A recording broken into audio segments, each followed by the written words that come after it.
नमस्कार दोस्तों, welcome back. आप देख रहे हैं कॉफ़ी विद सुमीत जैन। दोस्तों, आज हमारे साथ बहुत ही इम्पोर्टेंट एक गेस्ट हैं, आदित्य भारत जी।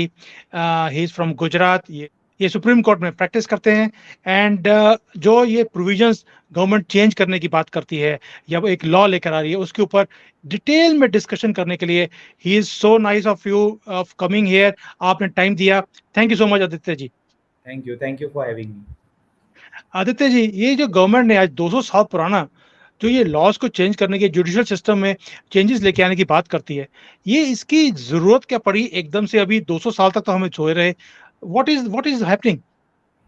See, आप Sumit ji, firstly thank you for having me here. आपके माध्यम से आपके दर्शकों को कहना चाहूँगा कि ये जो कानून थे, इंडियन पीनल कोड, सीआरपीसी, फिर evidence act, Indian evidence act, ये सब पास कब किए गए थे? ये पारित किए गए थे 1860 में, बने गए थे 1860 में। इंडियन पीनल कोड बनाया गया था, सीआरपीसी 1898 में, एविडेंस एक्ट 1872 में। ये जो कानून थे ये तब बनाए गए थे जब भारत एक इंडिपेंडेंट कंट्री नहीं था। भारत ब्रिटिश की गुलामी में था। ब्रिटिश ने हम पे कब्जा करके रखा था। और आप अगर इनका नाम आप देखेंगे, पढ़ेंगे और उसका विश्लेषण करेंगे तो आप समझ जाएंगे ये नाम और अभी के जो नाम, जो बिल अभी पारित करने का प्रस्ताव जिसमें रखा गया है। तो ये है इंडियन पीनल कोड। पीनल मतलब पेनल्टी। हुँ। और अभी हमने जो इसका सक्सेसर जो हमने नया बनाया है उसको कहते हैं भारतीय न्याय संहिता। तो यहाँ शब्द आ गया न्याय और वहां शब्द आ गया पेनल्टी। तो ये शब्द ही काफी है समझाने के लिए दर्शकों को कि ये न्याय के दृष्टिकोण से बनाया गया है और वो पनिशमेंट के दृष्टिकोण से बनाया गया हुँ। था। 200 साल की हुकूमत थी, उनको ब्रिटिश को हमसे कोई लगाव या प्यार मोहब्बत तो थी नहीं। Essentially true. वो मर्चेंट्स थे, दे वर मर्चेंट्स। तो उनको अपने इंटरेस्ट जिंदा रखने थे। Safe guarding of British interest was the main priority of the Indian penal code. whereas the new laws which have been passed, historic laws I would say, ऐतिहासिक घड़ी है ये देश के लिए। ये 1947 में ही हो जाना चाहिए था, बहुत देर बाद हुआ है, बट जब हुआ है ठीक हुआ है, क्योंकि ये भारतीय लोगों की न्याय की व्यवस्था बढ़ाने की तरफ एक बहुत महत्वपूर्ण एक दिशा है।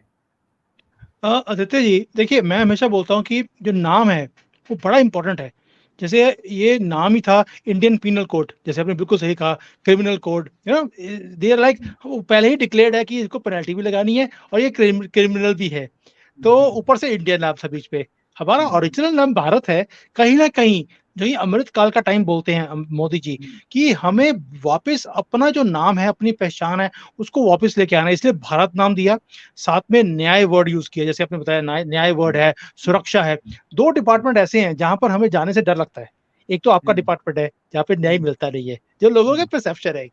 और दूसरा है पुलिस स्टेशन, जहाँ पे हमें लगता है कि हमें सुरक्षा नहीं मिलेगी। कहीं आपको लगता है कि चेंज करने से लोगों के अंदर ये विश्वास दिलाने की कोशिश हो रही है, भी अब आपको न्याय मिलेगा? सी, ये आपने बिल्कुल सही कहा, क्योंकि ये जो ये अभी के जो कानून पारित करने का प्रस्ताव जिसका रखा गया है, बिल जिसको कहते हैं, हुँ। ये इसमें जो चेंजेस किए गए, इसमें जो the modifications which exist and जिस चीजों को निकाला गया है, ये इंडियन पीनल कोड को या सीआरपीसी को या एविडेंस एक्ट को मॉडिफाई करके भी किया जा सकता था। ऐसा नहीं है कि ये नए लॉ लाने की जरूरत थी, ऐसा बिल्कुल नहीं है। बट ये करना भी जरूरी था, क्योंकि एक देश जो है, सब लॉ नहीं पढ़ते। ये हमारा काम है, सब सब पढ़ेंगे नहीं, मगर एक मैसेजिंग, एक सही रूप से दिखाना कि देश इस दिशा में बढ़ रहा है। हम पेनल्टी की रेजिम से निकल के न्याय की व्यवस्था की तरफ आगे बढ़ रहे हैं। एक जो मोदी जी कहते हैं, जो which is in fact I will say secular word, लोग बोलेंगे कम्युनल होगा, एक राम राज्य की तरफ जो देश बढ़ रहा है। राम राज्य मीन्स गुड गवर्नेंस, सुशासन। हुँ। एक हुँ। सुशासन की तरफ जो देश बढ़ रहा है, ये इसका एक प्रतीक है कि हम कानून का नाम भी ऐसे रखें। इनफैक्ट आपके थ्रू मैं ये भी कहना चाहूंगा कि देश में एक चर्चा एटलीस्ट शुरू हो जानी चाहिए कि क्या ये नाम जो इंडिया है, इंडिया हमारे देश का नाम है, क्या अब समय ये भी आ चुका है कि हम इंडिया को मैं नहीं बोल रहा हूँ हिंदुस्तान रखिए, हिंदुस्तान रखेंगे तो कई लोग बोलेंगे कम्युनल है, हिंदू राष्ट्र बना रहे। क्या ये समय आ गया है कि हम इंडिया का नाम इंडिया निकाल के सिर्फ भारत रखें? कॉन्स्टिट्यूशन में आप देखेंगे तो आता है India that is Bharat is a union of states. क्या हम ये इंडिया शब्द ही निकाल दें, अंग्रेजी शब्द क्यों रखने की जरूरत है?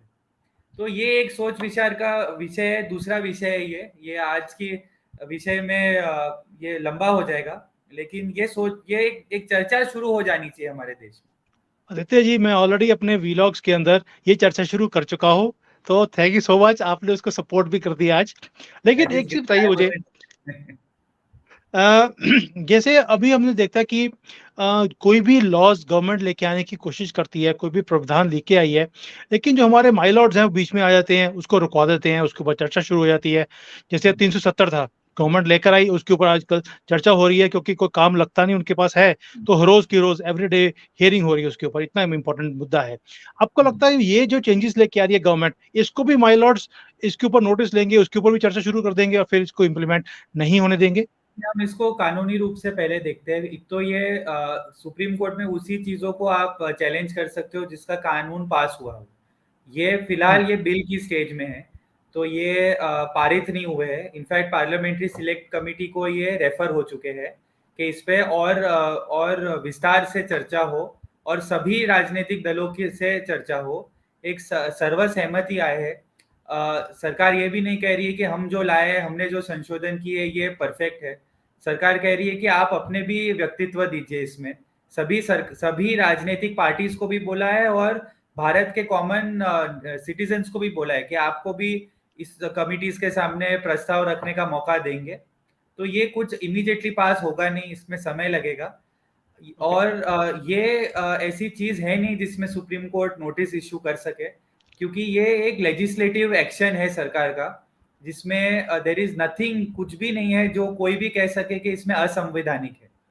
कानून ओके, ओके। सरकारें आती है लाती है, सरकारें, हर सरकार का काम है कानून बनाना, लागू करना। तो ये कानून बनाने की प्रक्रिया है जो बिल्कुल भी, जिसमें अभी तक मैंने तो किसी को बोलते हुए सुना नहीं कि असंवैधानिक है। जी, ओके। क्रिटिसिज्म हुए है कि भारतीय शब्द क्यों आया। कोई लोग हमारे वकील भाई बंधु कोई जो दूसरी विचारधारा के बोलते हैं कि ये तो बीजेपी बिल्स है। तो ये सब इमेच्योर सिली क्रिटिसिजम्स है इन माय ओपिनियन। हुँ, भारतीय तो भारत सबका है, भारत सिर्फ बीजेपी का नहीं है, भारत आपका भी है, मेरा भी है, किसी का भी है, सबका है। ट्रू, ट्रू, तो ट्रू। इसमें फिलहाल ऐसा कुछ है नहीं जो सुप्रीम कोर्ट तक जाने की ऐसी स्थिति आए, और आएगा तो देख लिया जाएगा, उसमें कोई बड़ी बात नहीं है। अच्छा आदित्य जी, एक चीज़ बताइए, जैसे हम लोग देखते हैं कि ये टुकड़े-टुकड़े गैंग वाले लोग हैं, वो बोलते हैं हमने हिंदुस्तान के टुकड़े करने हैं, हिंदुस्तान में बैठकर ऐसी बातें करते हैं और हमें कई बार जो भारत से बाहर रहते हैं, हमें लगता है कि ऐसा क्यों हो रहा है कि भारतीय सरकार इनके ऊपर कोई एक्शन लेती नहीं है। आपको लगता है ऐसा भी कोई प्रावधान है इसके अंदर, इस लॉज़ के अंदर कि ऐसे लोगों से कैसे निपटा जाएगा? सी इसमें टेक्निकली अगर आप देखने जाएंगे तो सेडिशन जो, ये आप जो कह रहे हैं इसको अंग्रेजी में हम सेडिशन कहते हैं। ओके, सेडिशन सेक्शन 124 है, सेडिशन को इसमें पूरा का पूरा निकाला गया है, लेकिन इसको बैकडोर से वापस लाया गया है। और वो जो लाया गया है, इन माय ओपिनियन, मेरा पर्सनल ओपिनियन है ये, कि सही किया गया है। तो इसमें नए सेक्शंस लाए गए हैं तो which are effectively dealing with the same thing, which is punishment for secession. जो बोलते हैं टुकड़े करेंगे कि भारत की अखंडता को हम उस पे वी विल अटैक इट, प्रहार करेंगे। प्रहार करेंगे।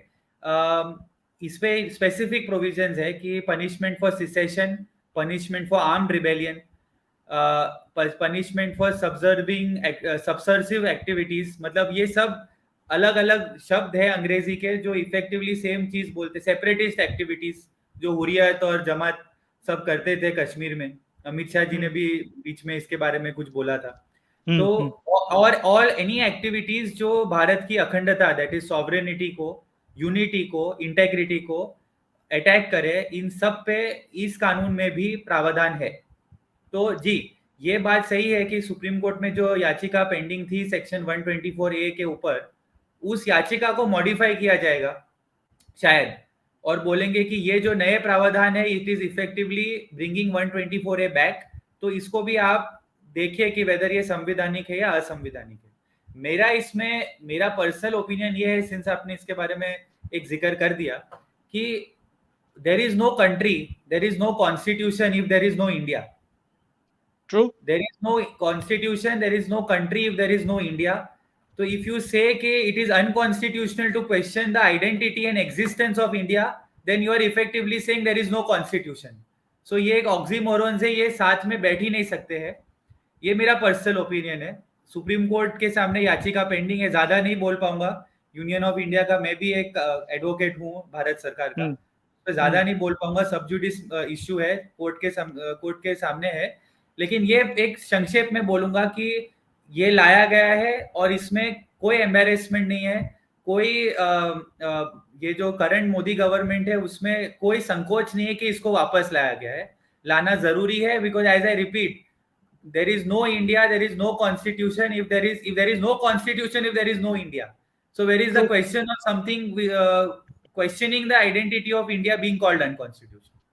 अच्छा आदित्य जी बताइए, जैसे अब एक और मुद्दा है जो मैं देखता हूँ कि इंटरनेशनल मीडिया में बहुत उठाया जाता है, स्पेशली मैं चाइना में रहता हूँ, यहाँ पे तो बहुत ज्यादा इसके ऊपर बातें होती हैं, वो है इंडिया में रेप केसेस की. और इसके ऊपर भी कोई प्रावधान है इसके अंदर कि इसको कैसे डील किया जाएगा सख्ती से, ताकि ये काम ये जड़ से खत्म हो जाए. इसमें क्राइम अगेंस्ट विमेन के ऊपर स्पेसिफिक एम्फेसिस दिया गया है. तो आप अगर सीआरपीसी का नया जो नाम है वो है भारतीय नागरिक सुरक्षा संहिता. सो सुरक्षा अगर हम हमारी माँ की, बेटी की, बहनों की ना कर सके तो लानत है हमारे देश पर. तो उसी प्रिंसिपल को, उसी भावना को आगे ले जाते हुए इसमें काफी डिटेल्ड प्रोविजंस किए गए हैं और which are very good in fact. तो सबसे पहले मैं इस पे भी टच करूं उसके पहले बोलूं कि वीडियोग्राफी की जाएगी विक्टिम्स की. तो कई बार ये होता है कि विक्टिम जो होती है, जो पीड़ित होती है, वो बोल देती है कुछ जो सच है, लेकिन फिर दबाव पड़ता है तो फिर वो शायद अपने बयान से मुकर जाती है. तो इसमें एक स्पेसिफिक प्रोविजन दिया गया है कि वीडियोग्राफी होगी रेप विक्टिम्स की, उनके बयान की. तो फिर इसमें कोई पुलिस ऑफिसर नहीं, कोई बाहर की ताकत इसमें उनके जो ओरिजिनल बयान है उसमें छेड़खानी नहीं कर पाएगी, सबसे पहले. दूसरी चीज है सख्ती वाले कानून लाए गए. तो गैंगरेप के लिए 20 साल की सजा सीधी, या 20 साल is the lighter punishment, ideally life imprisonment. Rape के लिए स्पेशली अगर माइनर किसी बच्ची का रेप हो जाए, डेथ पेनल्टी सीधी.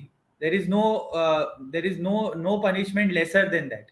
तो एक मुझे याद है जब निर्भया कांड हुआ था तब सुषमा स्वराज जी ने इसके बारे में रिक्वेस्ट की थी उस समय पे 2012 में कि ऐसे लोगों को जीने का हक नहीं है. तो मुझे लगता है ये एक सुषमा स्वराज जी ने जो 2012 में उन्होंने एक बीज बो दिया, दुर्घटनावश वो है नहीं अब हमारे साथ, इस दुनिया में नहीं है, लेकिन वो जहां पे भी होंगी बहुत खुश होगी कि डेथ पेनल्टी देने का प्रावधान स्पेसिफिकली किया गया फॉर माइनर रेप विक्टिम्स. और वीडियो रिकॉर्डिंग की जो फैसिलिटी बहुत अच्छी है. दूसरी और एक चीज जो लाया है, जीरो एफआईआर के बारे में लाया है. सो जीरो एफआईआर, ये जीरो एफआईआर होता क्या है ये? तो जीरो एफआईआर का कॉन्सेप्ट पहले भी था इस देश में, बट इसको अब ज्यादा अच्छी तरीके से विश्लेषण किया गया है. सो जनरली क्या होता है कि पुलिस स्टेशन है, पुलिस स्टेशन की एक लिमिट होती है कि ये जुरिस्डिक्शन उसके अंदर आते हैं, कि ये इलाके उसके कंट्रोल में आते हैं पुलिस के. अभी कई बार ये होता है ऐसे क्राइम हुआ है चलती ट्रेन में हो गया या चलते बस में हो गया, जैसे निर्भया के केस में हुआ था. तो उसमें मालूम नहीं पड़ता है कि जुरिस्डिक्शन क्या हुआ. क्या ये Allahabad civil lines police station के जुरिस्डिक्शन में आ गया या ये कोई दूसरे डिस्ट्रिक्ट में आ गया. So zero FIR is essentially कि if I am in Kerala for example, मैं एक बहुत ही एक्सट्रीम एग्जांपल देता हूँ, मैं केरला में हूँ, मेरे खिलाफ एक क्राइम हुआ है यूपी में, बट मैं केरला में तब हूँ, समहाउ मैं आया या फ्लाइट में था, whatever, I register an FIR with the local police station इन केरला. 15 दिन में इसमें प्रावधान दिया गया कि केरला पुलिस को ये एफआईआर लोकल जो अप्रोप्रिएट पुलिस है वहां भेजना पड़ेगा. तो अभी सिंपल बात ये हो गई है कि आप देश में कहीं पे भी हो, आप एफआईआर लॉन्च करा सकते हो जिसको कहेंगे जीरो एफआईआर, और वो FIR is as good as a normal FIR. Earlier पहले ये होता था, पंकज कपूर जी की सीरियल हुआ करती थी ऑफिस, जिसमें आई डोंट नो सब लोगों ने देखा होगा कि नहीं, it's before my time also, but उसमें था कि द होल कॉमेडी शो था वो, कि एक सरकारी डिपार्टमेंट से दूसरे सरकारी डिपार्टमेंट में आदमी को घुमाते रहते थे। तो हम्म। पुलिस व्यवस्था में भी यही होता था कि ये जी हमारे जुरिस्डिक्शन में नहीं है, आप इस थाने जाइए। वो थाने वाला बोलेगा नहीं, ये आप उस थाने में जाइए, so on and so fourth. तो विक्टिम जो थे, पीड़ित थे, उनको घूमना पड़ता था इधर से उधर। जीरो एफआईआर के तहत अब ये बात सही हो गई है कि कहीं पे भी जाओ एफआईआर हो जाएगा। सही पुलिस स्टेशन ले जाने की जिम्मेदारी उस पुलिस के ऊपर आ गई है, लोगों के ऊपर नहीं। तो अगर पुलिस ओके। अपनी जिम्मेदारी नहीं करती है, लोग सफर नहीं करेंगे। तो ये रेप विक्टिम्स के लिए इन पर्टिकुलर बहुत अच्छी चीज हो जाएगी। एंड आदित्य जी, एक चीज और मैं देखता हूँ हमेशा कि जजमेंट जो है वो मिलती नहीं है भारत में। क्या उसमें भी कोई टाइम फ्रेम फिक्स कर सकती है गवर्नमेंट, या करने की कोई प्रोविजन है इसके अंदर? इसमें टाइम फ्रेम दिया गया है। इसमें ये दिया गया है कि यू विल से जो चार्जशीट है, क्रिमिनल केसेस के बारे में बोलूंगा, सिविल केसेस के बारे में ज्यादा इसमें जिक्र हुआ नहीं है, बिकॉज ये क्रिमिनल प्रोसीजर कोड है और आईपीसी है। सिविल का भी जब आएगा तब आएगा। ये है कि चार्जशीट जो है वो 90 दिन में हो जानी चाहिए। कोर्ट ज्यादा से ज्यादा अधिक से अधिक 90 दिन का और एक्सटेंशन दे सकती है। तो मैक्सिमम 180 दिन में चार्जशीट हो जानी चाहिए एट एनी कॉस्ट। नहीं होगी तो पुलिस की गलती है। उसके बाद कोर्ट चार्जेस फ्रेम करती है, चार्जशीट आती है, उसके बाद कोर्ट उसको एग्जामिन करती है और देखती है इसमें क्या सही है क्या गलत है। वो कोर्ट को 60 डेज में करना जरूरी है, अनिवार्य है वो 60 डेज में। और उसके बाद 30 दिन में जजमेंट पास करना जरूरी है। तो आप ओ, इफेक्टिवली देखेंगे 180 प्लस 60 240 प्लस 30 270 डेज, मतलब एक साल के भीतर भीतर जजमेंट आ जाना चाहिए कोर्ट से। ये प्रावधान दिया गया है। अभी इसमें कितना हो पाएगा नहीं हो पाएगा वो अलग बात है, बट मुझे पूर्ण विश्वास है कि जिस रूप से सरकार काम कर रही है, दे विल एंश्योर कि इम्प्लीमेंट हो। एटलीस्ट जो बीजेपी रूल्ड गवर्नमेंट है वो तो करेंगी, बाकी के बारे में मैं मालूम नहीं। एंड आदित्य जी, एक चीज बताइए, जैसे हम देखते हैं कि पॉलिटिशियंस हैं, उनको चार्ज कर दिया, बाद में वो फिर कोई ना कोई बेल लेके बाहर निकल जाते हैं। ये जो जिसको हम बोलते हैं कई बार कि ये चोरों के ऊपर भी कोई कोई सख्ती से इसके इसके अंदर प्रावधान है इसके ऊपर? सी ओवरऑल ओवरऑल एक सख्ती की गई है। तो फॉर एग्जांपल कई बार ऐसा होता है कि चोर सरकार के लोग ही चोर होते हैं। हम्म। अधिक से अधिक बार ये होता है कि सरकारी ऑफिसर ही चोर होते हैं। तो कानून ये कहता है कि अगर मुझे किसी सरकारी अफसर के सामने केस करना है, तो मुझे सरकार की परमिशन लेनी पड़ेगी कि जी आप समझिए इसने गलत किया, आप इसके सामने एक्शन लीजिए। तो उसको कहते हैं सैंक्शन। इसमें very clearly black and white में लिखा गया है कि अगर सरकारी अफसर के सामने 120 दिन में मतलब कंप्लेंट की गई है और 120 दिन में सरकार ने परमिशन दी नहीं है कि इसको आप प्रोसिक्यूट करो या इसके सामने केस करो, तो डीम्ड सैंक्शन हो जाएगा कि 120 दिन अगर आप चुप रहे तो 120 दिन के बाद ऑटोमेटिकली इनके सामने परमिशन मिल गई समझो। किसी की परमिशन लेने की जरूरत नहीं, कहीं कोर्ट जाने की जरूरत नहीं कि इसके सामने परमिशन आप दीजिए सर। तो ये एक अच्छी प्रावधान है। दूसरी चीज होती है जो कई बार आलोचना होती है, मॉब लिंचिंग के बारे में आलोचना होती है कि यस। एक there are lot of people जो एक साथ आ जाते हैं, 25 50 100 200 लोग, और वो कोई गैर कानूनी हरकत कर देते हैं। राइट्स के टाइम पे जनरली होता है, दंगों के समय होता है। ट्रू। एक क्रिटिसिज्म होता है कि बीजेपी सरकार जो है वो सॉफ्ट है दंगे करने वालों को ऊपर। तो ये कानून के बाद ऐसा कोई इंसान नहीं है जो ये बोल पाएगा, बिकॉज इसमें इन्होंने मॉब लिंचिंग के ऊपर डेथ पेनल्टी तक की सजा का प्रावधान किया गया है। So this again goes on to say कि ये सरकार का इंटेंशन क्या है, what is the intention of this government, how serious are they to act against such crimes. And for anyone saying, recently America गए थे हमारे आदरणीय प्रधानमंत्री जी।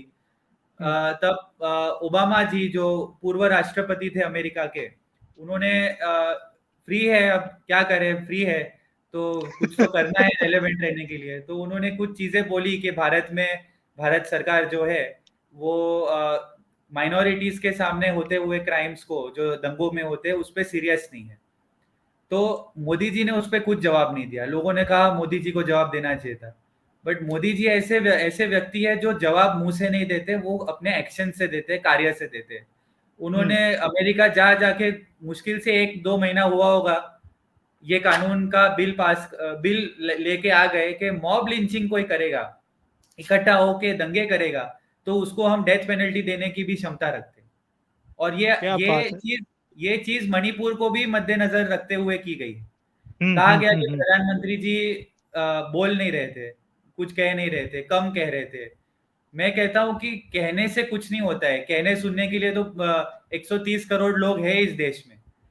करने वाले कितने हैं, कार्य करने वाले कितने हैं? तो ये एक this is a direct view which has been made keeping riots and situations of Manipur like situations into mind कि ये ना हो हमारे देश में। और होगा तो फिर आप जिस भी भगवान में मानते हो उसके पास जाने की तैयारी रखिए। आदित्य जी, बहुत बढ़िया आपने विश्लेषण दिया पूरा का पूरा। आपको लगता है कि लॉज को जो चेंज किया है, नाम भी चेंज किया है, उसके अंदर ये सारी प्रोविजन रखी हैं, लॉ एंड ऑर्डर इम्प्रूव होने की आपको लगता है कि इससे इम्प्रूवमेंट आएगी पूरे देश में? सी मैं किसी एक यूपीए टाइम के मिनिस्टर को मिला था, तो मैं उनका नाम नहीं ले पाऊंगा, प्राइवेट डिस्कशन था। उन्होंने कहा कि हम सुप्रीम कोर्ट को जो चाहिए पास करने दो, सुप्रीम कोर्ट को जो ऑर्डर लिखने दो, लागू तो हम करेंगे नहीं करेंगे बियॉन्ड अ पॉइंट क्या कर लेंगे, पेन और पेपर लेके बैठे रहे और सुप्रीम कोर्ट का स्टैम्प मारते रहे। सेम चीज, सेम जो कॉन्सेप्ट है वो कानून के बारे में भी है। कोई भी कानून पास हो जाए, जब तक आपकी पुलिस व्यवस्था, जब तक आपकी प्रशासन स्ट्रांग नहीं है, सशक्त नहीं है, तब तक कुछ नहीं किया जा सकता है। मैं अपने कोई कहेंगे कि ये बीजेपी का समर्थक है शायद इसलिए बोल रहा है, बीजेपी का मेंबर है शायद इसलिए बोल रहा है, बट मैं अपने विश्लेषण में कहूँगा, पूर्ण सच्चाई से कहूँगा कि आई ऑफ द पर्सनल ओपिनियन कि ये जब कानून लाए गए हैं, इनको लागू करने की भी कुबत रखी है सरकार ने, वरना कानून लाती नहीं। ट्रू कुबत ट्रू है ट्रू। इसलिए कानून लाए गए। तो आई एम कॉन्फिडेंट, एटलीस्ट यहाँ तक कॉन्फिडेंट हूँ कि जो बीजेपी और एनडीए रूल्ड गवर्नमेंट्स है, सरकारें है, ये इन कानूनों को पूर्ण स्ट्रिक्टनेस से, सख्ती से इसको लागू करेंगी। बाकी कर्नाटका और हिमाचल क्या करती है वो उनके ऊपर है। Aditya ji, I understand what you are speaking, और मेरा भी ये कंसर्न है। लेकिन जैसे आपने एक्सप्लेन किया आज, I am so happy that you have come on our show today, because बहुत लोगों के प्रश्न थे ये वाली चीज़ों के ऊपर। दे वर आस्किंग मी कि प्लीज किसी लर्नड आदमी को बुलाइए, क्योंकि जो ना, आप यूट्यूब देखेंगे भरा पड़ा है इन लॉज के अगेंस्ट, कि ये कैसे गलत लॉज हैं एंड कैसे ये प्रोविजंस गवर्नमेंट अपनी फेवर की लेके आ रही है। So thank you so much, आपने बहुत एनलाइटन किया हमें आज। और मुझे उम्मीद है कि जैसे गवर्नमेंट काम कर रही है, जैसे प्रोविजंस मैं लेकर आ रही इसमें है एक चीज ऐड टाइमली। करूंगा, बोलिए बोलिए एक सर। सॉरी आपको काट रहा हूँ, एक चीज ऐड करूंगा। बिल्कुल गवर्नमेंट ये अपने फेवर में लाई है प्रोविजंस। क्यों? क्यों? ये बहुत बड़ा प्रश्न है कि मैं हूं, आप हो, ये देश के 130 करोड़ लोग जो है, 130 करोड़, 140 होंगे हम सून, 130 करोड़ लोग जो है, और सरकार है, हम सब एक ही, हमारा सबका एक ही इंटरेस्ट है, वो है भारत, इंडिया, और Indian values, Indian constitutional values. तो सरकार का जब लोग कहते हैं कि ये सरकार ने अपने लिए किया है, सरकार ने अपने लिए किया है क्योंकि सरकार भारत के अलावा किसी और के बारे में सोचती नहीं है। So it is definitely for the government, and the government is for the people, and the government is for the country. Wonderful wonderful Aditya ji. बस मेरी एक ही दुआ है, एक ही मेरी प्रे है कि जो जो न्याय है ये सही और टाइमली ये मिलना चाहिए, जो भारत में अभी तक नहीं मिलता था। हो सकता है कि इसके बाद मिलना शुरू होगा, टाइम बताएगा। Thank you so much for Thank being you. On our show today. And Thank आगे भी कभी भी मौका मिलेगा, please do come. Definitely. Thank you so much for thank you sir, having me. Thank you. जय हिंद। Jai Hind.